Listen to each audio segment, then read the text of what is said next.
శ్రీ పరాభవనామ సంవత్సరంలో కర్కాటక రాశి వారికి ఆదాయం 2, వ్యయం 11. అంటే వచ్చే ఆదాయం కన్నా ఖర్చు 9 పాళ్ళు ఎక్కువ ఉంటుంది. కనుక మీరు చేయవలసింది ఏమిటంటే వచ్చిన ఆదాయాన్ని వచ్చినట్లుగా ఖర్చు పెట్టకుండా మీ ఇంట్లో లేదా మీ జీవిత భాగస్వామి కానీ ఎవరికైనా సరే వాళ్ళకి ఆ ఆదాయాన్ని ఇచ్చి సరిగ్గా ఖర్చు పెట్టమని కానీ సరైన రీతిలో పెట్టుబడి పెట్టమని కానీ చెప్పడం చేసి వాళ్ళ సహాయం తీసుకునేటట్లయితే మీకు ఈ ఖర్చుల నుంచి బయటపడేటువంటి అవకాశం వస్తుంది. లేకపోతే ఈ సంవత్సరం మీకు డబ్బు మిగిలే అవకాశాలు చాలా తక్కువగా ఉన్నాయి. ఇక 4 రాజపూజ్యం, 7 అవమానం. అంటే సమాజంలో 10 మందిలో నలుగురు మీ యొక్క గొప్పతనాన్ని గౌరవించి గుర్తించి సన్మానించడానికి ప్రయత్నం చేస్తూ ఉంటారు. ఆ నలుగురు మిమ్మల్ని ఎప్పటికప్పుడు కాపు కాస్తూ ఉంటారు. కానీ ఒక 7గురు మాత్రం మీ ఎదురుగా కానీ చాటుగా కానీ రహస్యంగా కానీ మీలో ఉన్నటువంటి కొద్దిపాటి ఇబ్బందుల్ని పెద్దవిగా భూతద్దంలో పెట్టి చూపిస్తూ మిమ్మల్ని అవమానించడానికి మీ మీద నీలాపనిందలు వేయడానికి ప్రయత్నం చేస్తూ ఉంటారు. వాళ్ళ నుంచి తప్పించుకోవడానికి వీలైనంత జాగ్రత్తగా ఉండటం, మీ యొక్క గుట్టుమట్లు ఎవరికి తెలియకుండా చేసుకోవటం, ఇటువంటి కొన్ని జాగ్రత్తలు తగిన శాంతి పరిహార క్రియలు చేసుకుంటే దీని నుంచి బయటపడగలుగుతారు. ఇకపోతే ఈ సంవత్సరం కర్కాటక రాశి వారి విషయానికి వచ్చేటట్లయితే ఈ సంవత్సరంలో అధిక భాగం కర్కాటక రాశి వారికి చాలా అద్భుతంగా ఉంది. ఆర్థికంగా చాలా బాగుంది. ప్రతి విషయంలోనూ లాభసాటిగానే గోచరిస్తుంది. అయితే 2-3 చిన్న జర్కులు రాబోతున్నాయి. అవేంటో కూడా ఇప్పుడు నేను మీకు చెప్పడానికి ప్రయత్నం చేస్తాను. మొట్టమొదటి ఏంటంటే కర్కాటక రాశి వారు ఎవరైతే అవివాహితులు ఉంటారో వాళ్ళకి వివాహ యోగ్యమైనటువంటి కాలం ఈ పరాభవనామ సంవత్సరం అని చెప్పొచ్చు. అది కూడా ముఖ్యంగా 3 నెలల తర్వాత అంటే మార్చి, ఏప్రిల్, మే, జూన్ నుంచి వీళ్ళకి వివాహ సంబంధమైనటువంటి విషయాల్లో చాలా అనుకూలంగా ఉంది. మంచి సంబంధాలు వస్తాయి. అలాగే మంచి పరిస్థితులతో కూడినటువంటి సంబంధాలు దగ్గర దాకా వెతుక్కుంటూ రావడం అనేది చాలా సంతోషాన్ని ఇస్తుంది. అలాగే మరొక ముఖ్యమైన విషయం ఏంటంటే ఈ కర్కాటక రాశి వాళ్ళు ఎవరైతే ఉద్యోగస్తులు ఉంటారో వాళ్ళకి ప్రమోషన్స్తో కూడినటువంటి ట్రాన్స్ఫర్స్ వస్తాయి.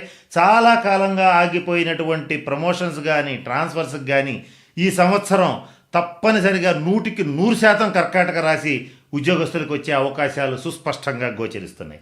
వ్యాపార పరంగా కొత్త బ్రాంచీలు స్టార్ట్ చేసి మంచి అభివృద్ధి పథంలో దూసుకు వెళ్ళగలుగుతారు. ఈ సంవత్సరం కర్కాటక రాశి వారిలో ఉన్నటువంటి ట్విస్ట్ ఏంటంటే రాదు అనుకున్నటువంటి ప్రమోషన్ వస్తుంది. ఉద్యోగస్తుల విషయంలో రాదు అనుకున్నటువంటి లాభాలు వస్తాయి. వ్యాపారస్తుల విషయంలో రాదు అనుకున్నటువంటి పదవి వస్తుంది. రాజకీయ నాయకుల విషయంలో అలాగే రాదు, ఇక మన వల్ల కాదు, మన చేయి జారిపోయింది అనుకున్నటువంటి అవకాశాలు ఏవైతే ఉంటాయో అవి వస్తాయి. ఈ సినిమా రంగంలో, మీడియా రంగంలో ఉండేటువంటి వాళ్ళకి అంటే ఒక వేషం రాదని వదిలేసుకుని వెళ్ళిపోయింది, మళ్ళీ మీ దగ్గరికి తిరిగి వస్తుంది అనమాట. ఇటువంటి మంచి అవకాశాలు మీకు రాబోతున్నాయి. సమాజంలో మీ గౌరవం ఇబ్బడి ముబ్బడిగా పెరిగిపోతుంది. అలాగే మీ యొక్క జన్మ జాతక రీత్యా ఈ గురుగ్రహ అనుగ్రహం అనేది చాలా బాగుండటం వల్ల మీరు శత్రువులు లేకుండా చేసుకోగలుగుతారు. అంటే శత్రుశేషం అనేటువంటిది సంవత్సరంతో పూర్తిగా పోతుంది. శత్రుశేషం, రణశేషం, రుణశేషం అంటే శత్రువులు పోతారు, రుణాలు తీర్చుకోగలుగుతారు. అలాగే ఏదైనా శరీరంలో గాయాలు, పుండ్లు, అనారోగ్యాలు ఉంటే అవి కూడా ఈ సంవత్సరం చక్కగా వెళ్ళిపోయేటువంటి అంటే శరీరం నుంచి మన కర్మల నుంచి తొలగిపోయేటువంటి పరిస్థితి సుస్పష్టంగా గోచరిస్తోంది. ఇకపోతే మంచి సువర్ణ అవకాశం అని చెప్పవచ్చు. ఎవరూ కొనుగోలు చేయలేనంత సువర్ణాన్ని మీ ఆర్థిక స్తోమతకు తగ్గట్టుగా కొనుగోలు చేయగలుగుతారు. మీకు ఈ సంవత్సరం ముఖ్యంగా సువర్ణ లాభం అనేటువంటిది గోచరిస్తోంది. నూతన వస్త్ర అలంకార ప్రాప్తి కూడా జరుగుతుంది. ఇట్లాంటి మంచి అవకాశాలు ఉన్నాయి. ఇష్టదేవత దర్శనం కలుగుతుంది. అలాగే ఎవరైతే యోగ మార్గంలో ఉంటారో అలాగే ఆధ్యాత్మిక మార్గంలో ఉంటారో వాళ్ళకి ఇష్టదేవత దర్శనం కలుగుతుంది. మంచి ఆధ్యాత్మిక స్థితికి పొందుతారు. మంచి ఆధ్యాత్మిక స్థితిని పొందుతారు. ఆధ్యాత్మిక స్థితిలో ఉచ్చ స్థితిని చేరుకోగలుగుతారు. ఇకపోతే ఈ కర్కాటక రాశిలో ఉన్నటువంటి సాధారణ ప్రజల విషయాన్ని కనుక మనం కొంచెం జాగ్రత్తగా ఆలోచించినట్టయితే కొంచెం ఓర్పుగా ఉండటం నేర్చుకోండి. ప్రతి విషయానికి కంగారు పడద్దు. ముఖ్యంగా ఆశ్లేష నక్షత్ర జాతకులు ప్రతి చిన్నదానికి కొంచెం కన్ఫ్యూజన్గా అటు ఇటు కదులుతూ ఉంటారు. ఆ కన్ఫ్యూజన్స్ తీసేసేయండి. ఎప్పుడు కూడా అచ్చేయాలా ఇచ్చేయాలా అనేటువంటి అంశాలని పక్కన పెట్టేసి ఒక నిర్దిష్టమైన ప్రణాళికతో ముందుకెళ్ళండి. కన్ఫ్యూజన్స్ని దగ్గర దాకా రాకుండా చూసుకోవటం చాలా అవసరం. ఓర్పు చాలా అవసరం ఈ సంవత్సరం. ఇకపోతే ఈ గనుక లేకపోతే ఏమవుతుందంటే క్షణం కోపం క్షణం తాపంలాగా ఒక్క క్షణంలో కోప్పడిపోతుంటారు, ఒక్క క్షణంలో ఆవేశపడిపోతుంటారు, మరో క్షణంలో సంతోషపడిపోతుంటారు. దీనివల్ల ఏమవుతుందంటే ఎదుటి వ్యక్తులకి మీ మీద ఉన్నటువంటి సదభిప్రాయం పోయేటువంటి అవకాశం ఉంది. ఈ విషయంలో కాస్త జాగ్రత్తగా ఉండండి. ఆహార విహార నియమాలు పాటించండి. అంటే ఆహారం తీసుకునేటువంటి సమయాన్ని పాటించండి. ఆహారం తీసుకునేటువంటి ఈ శుచి శుభ్రతలు ఇవన్నీ కూడా జాగ్రత్తగా పాటించాలి. లేకపోతే ఈ కర్కాటక రాశి జాతకులకి ఈ సంవత్సరం కొంచెం ఈ ఫుడ్ పాయిజన్ అవటం కానీ, లేకపోతే ఆహారపరంగా కొంచెం డైజెస్టివ్ డిజార్డర్స్ రావటం కానీ, ఎలర్జీస్, రెస్పిరేటరీ ఎలర్జీస్, శ్వాస సంబంధమైన ఎలర్జీస్, స్కిన్ ఎలర్జీస్ వచ్చేటువంటి అవకాశాలు కొంచెం ఎక్కువగా ఉంటాయి. అలాగే కొంతవరకు చెప్పాలంటే ఈ చర్మ సంబంధమైన రక్త సంబంధమైనటువంటి ఇబ్బందులు కొంచెం ఎక్కువగా వస్తాయి. కర్కాటక రాశి స్త్రీలకైతే కొంత పీసీఓడి సమస్యలు కూడా వచ్చే అవకాశాలు ఉంటాయి. కనుక ఆహార విహార నియమాలు పాటించడం, సమయానికి తగినట్లుగా ఉండడం, అంటే కొంచెం ఆరోగ్య సూత్రాలు పాటించడం చాలా అవసరం. ఇకపోతే ఈ సంవత్సరం మరి ముఖ్యంగా ఎగుమతులు దిగుమతులు అంటే ఎక్స్పోర్ట్స్ అండ్ ఇంపోర్ట్స్ వ్యాపారాలు చేసేటువంటి వాళ్ళకి బాగా కలిసి వస్తుంది. కర్కాటక రాశి రాజకీయ నాయకులకైతే రాజయోగం తిరుగులేదు. అలాగే ఎవరైతే సాఫ్ట్వేర్ రంగంలో ఉండేటువంటి రాశి కర్కాటక రాశి వాళ్ళు ఉంటారో వాళ్ళు మాత్రం కొంచెం జాగ్రత్తగా ఉండాలి. కొంచెం ప్రతికూలమైన కాలం. విదేశాల్లో నివసించేటువంటి కర్కాటక రాశి సాఫ్ట్వేర్ ఎంప్లాయీస్ విషయంలో మాత్రం కొంచెం జాగ్రత్తగా ఉండాలి. కొంత ఉద్యోగ మార్పు, స్థాన మార్పు ఇవన్నీ కాస్త గట్టిగా కనపడుతున్నాయి. ఇక ఆవేశపూరితమైనటువంటి మనస్తత్వాన్ని వదిలిపెట్టండి. వృద్ధిక్షయాలు, గెలుపు ఓటములు సహజమైనటువంటి మనస్తత్వాన్ని డెవలప్ చేసుకోండి. కనుక నేను చెప్పిన అన్ని అంశాలను దృష్టిలో పెట్టుకోండి.